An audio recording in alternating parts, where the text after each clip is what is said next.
देश के लोकसभा चुनाव सबसे ज्यादा दिलचस्प है। उत्तर प्रदेश के अंदर देश की सबसे ज्यादा 80 लोकसभा की सीटें हैं। पिछले दो चुनाव में भारतीय जनता पार्टी यहां पर एक अच्छी खासी जीत है वो हासिल करती आई है। भारतीय जनता पार्टी ने यहां पर 2014 और 2019 के अंदर लगातार सपा बसपा गठबंधन के बावजूद भी अच्छा खासा परिणाम किया था। इस बार बीजेपी के सामने कई सारी चुनौतियां हैं। इस बार भारतीय जनता पार्टी के सामने आपको बता दें कि अलग अलग तरीके की चुनौतियां नजर आ रही है। लोगों का कहना है कि भारतीय जनता पार्टी इस बार 2014 और 2019 से कम सीटें जीत कर आएगी, लेकिन सबसे बड़ा सवाल पैदा होता है कि बहुजन समाज पार्टी का वोट है वो किधर गया।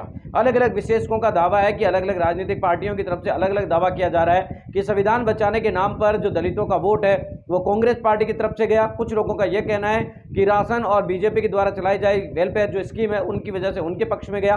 दूसरी तरफ बहुजन समाज पार्टी भी अपने दावे का कर रही है कि बहुजन समाज पार्टी के खाते में गया। कुल मिलाकर बात साफ नजर आ रही है कि सीट पर यानी कि लोकसभा जो चुनाव है, आम चुनाव है, इसके अंदर कुल मिलाकर उत्तर प्रदेश की 80 सीटों के ऊपर बहुजन समाज पार्टी के वोट की अगर बात करें तो एक चीज साफ निकल कर आई कि बहुजन समाज पार्टी का वोटर बड़े पैमाने पर आपको बता दें कि बीएसपी के खाते में ही जाता नजर आ रहा है। भले ही आपको बता दें कि बहुजन समाज पार्टी की सीटें आएगी या नहीं, लेकिन बहुजन समाज पार्टी का कोर और कैडर वोटर जिसे माना जाता है वो वोटर आज भी बीएसपी के साथ ही खड़ा नजर आ रहा है। लोकसभा चुनाव 2024 के अंदर भी बहुजन समाज पार्टी के खाते में वो वोट जाता नजर आ रहा है। हालांकि बहुजन समाज पार्टी के वोट बैंक में एक थोड़ी सी सेंध जरूर लगेगी, जिसके अंदर बीजेपी और समाजवादी पार्टी को फायदा होने की संभावना है। इस बार आरक्षण, संविधान बचाने जैसी कई लड़ाइयों और कांग्रेस पार्टी के गठबंधन होने की वजह से पहली बार समाजवादी पार्टी को थोड़ा सा वोट दलितों को मिलने की आशंका है वो जताई जा रही है। बीजेपी को भी एक जो आपको बता दें कि दलितों के अंदर जो बड़ी जो जातियां, वाल्मीकि समाज, खाटी समाज, इस तरीके की जो जातियां छोटी छोटी, उनके द्वारा बीजेपी को वोट मिलने की संभावना